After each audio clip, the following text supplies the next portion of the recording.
किसी ने कहा आप अगर अच्छे काम करेंगे तो स्वर्ग मिलेगा, बुरे काम करोगे तो नरक मिलेगा। आप लोगों को डराया गया है इस बात कह करके कि अगर आपको स्वर्ग में जाना है तो आपको क्या करना होगा। स्वर्ग देखा है किसी ने? आप में से किसी ने स्वर्ग देखा है? क्यों नहीं देखा अभी तक? स्वर्ग तो अच्छी चीज है, देखनी चाहिए। कैसे देखोगे? जब मरने के बाद में स्वर्ग देखा जाता है तो क्या किसी मरने वाले ने, कोई व्यक्ति हमारे बीच में से जाता है, चाहे वो आपके परिवार का हो, पड़ोस का हो, वो कभी आकर के बताता है कि स्वर्ग तो ऐसा है या नरक ऐसा है? आज तक किसी ने बताया? नहीं बताया। तो आपको कैसे पता कि स्वर्ग कैसा होता है? जब मरने वाला व्यक्ति वापस आया नहीं और जीवित व्यक्ति जा नहीं सकता, तो ये किसने कह दिया कि स्वर्ग सुंदर है और नरक बुरा है? ये किसने कहा आप लोगों से?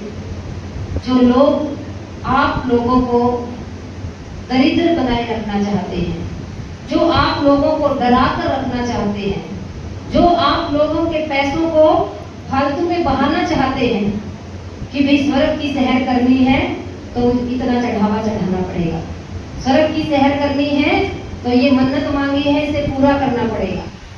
तो जो स्वर्ग की सैर कराने के लिए आपको बताया जाता है, डराया जाता है, तो उन लोगों ने स्वर्ग बताया। उन लोगों ने कहा कि स्वर्ग होता है, लेकिन बुद्ध क्या कहते हैं? ध्यान से सुनना इस बात को, सबके काम की बात है। बुद्ध कहते हैं कि जो ये जीवन है, जन्म से लेकर के मृत्यु के बीच तक का जो जीवन है, अगर कोई व्यक्ति इस जीवन को समझ जाता है, इस जीवन को जीना सीख लेता है, तो उसे स्वर्ग और नरक की फिर जरूरत नहीं रहती है। क्योंकि जीते जी तो आप दुखी हो, पीड़ित हो, आप नशे में हो, आप परिवार नहीं संभाल रहे हो, रोज लड़ाई झगड़ा कर रहे हो, परिवार के साथ मारपीट कर रहे हो, एक दूसरे के साथ बातचीत नहीं कर रहे हो, और मरने के बाद में आप स्वर्ग की इच्छा करते हो। बुद्ध ने कहा कि स्वर्ग नरक नहीं है।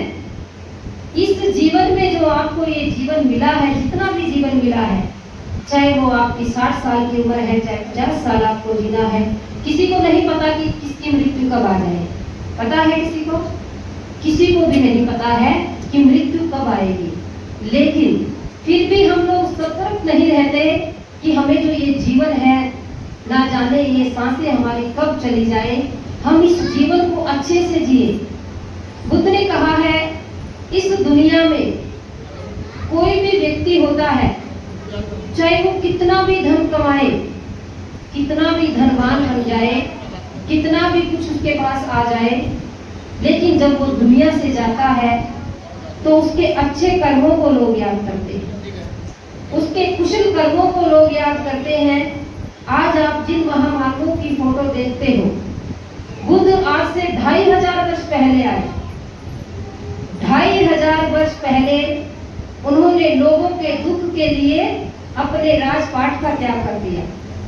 राजा के बेटे होते हुए राजपाट को छोड़ दिया और जंगलों में निकल पड़े कि लोगों को सुख कैसे दिया जाए, लोगों को सुख का रास्ता कैसे बताया जाए। और सुख का रास्ता बताया कि अगर व्यक्ति अपने आप को सुधार करेगा, अगर व्यक्ति 5 शीलों का पालन करेगा, अभी हमने पाली में 5 शील बोले, आपको समझ में नहीं आए होंगे कि हमने पहला ही शील बोला कि मैं किसी की हिंसा नहीं करूंगा। हम किसी की हिंसा नहीं करेंगे। हिंसा करने का मतलब किसी को बुरा नहीं बोलेंगे, किसी से लड़ाई झगड़ा नहीं करेंगे, किसी के साथ मारपीट नहीं करेंगे। अब हिंसा करना, लड़ाई झगड़ा करना, मारपीट करना, गाली गलौज करना आप बस्ती में रोज देखते हो, रोज होते हैं ना। किसी को गाली दे रहा है, छोटे छोटे बच्चे भी गालियां देते हैं। छोटे छोटे बच्चों को पता नहीं है इस गाली का अर्थ क्या है, लेकिन फिर भी वो गाली देते हैं, मारपीट भी करते हैं, एक दूसरे का सिर भी फोड़ देते हैं। क्यों? क्योंकि हमारे घरों में बुद्ध का बताया हुआ मार्ग नहीं है। बुद्ध ने कहा कि अगर सुखी जीवन व्यतीत करना है, अगर आपको सुख से जीना है, तो सबसे पहला यही संकल्प लेना है कि हमें प्राणी हिंसा नहीं करनी है, हमें किसी का बुरा नहीं करना है। दूसरा है, बुद्ध ने कहा चोरी भी नहीं करनी है, चोरी से भी दूर रहना है। हमें लगता है हम किसी की वस्तु चुरा लें, पता नहीं लगेगा। एक तो ऊपर वाला आप कहते हो है, और फिर हम ऊपर वाले से डरते भी नहीं है। ऊपर वाला कौन सा देख रहा है, कर लो चोरी। लेकिन बुद्ध ने कहा ऊपर वाले से डर के चोरी नहीं करनी है। चोरी आपको किस लिए नहीं करनी, आपकी नैतिक ईमानदारी के लिए। आपको जो ये जीवन मिला है, इस जीवन के अंदर कोई बुराई पैदा ना हो जाए, इसीलिए आपको चोरी नहीं करनी। आपको कोई गलत कार्य भी नहीं करना, किसी भी प्रकार का गलत काम आपको नहीं करना है। और चौथा है, आपको किसी भी तरह की किसी की भी चुगली नहीं करनी है, झूठ नहीं बोलना है। और पांचवा बुद्ध ने कहा किसी भी तरह का नशा नहीं करना है। बीड़ी, गुटखा, जर्दा, शराब जो भी है, हम किसी प्रकार का अगर नशा नहीं करते हैं तो जीवन में सुख आता ही आता है। लेकिन हम देखते हैं महिलाएं तो सुख पाने के लिए पता नहीं कहां कहां भटकेंगी, और पुरुष सुख को ठेके पे लुटा के आ जाते हैं।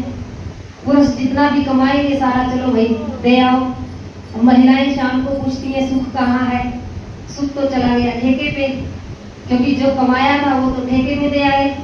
अब बच्चे क्या खाएंगे, क्या बनाएंगे, कितना बुरी तरह से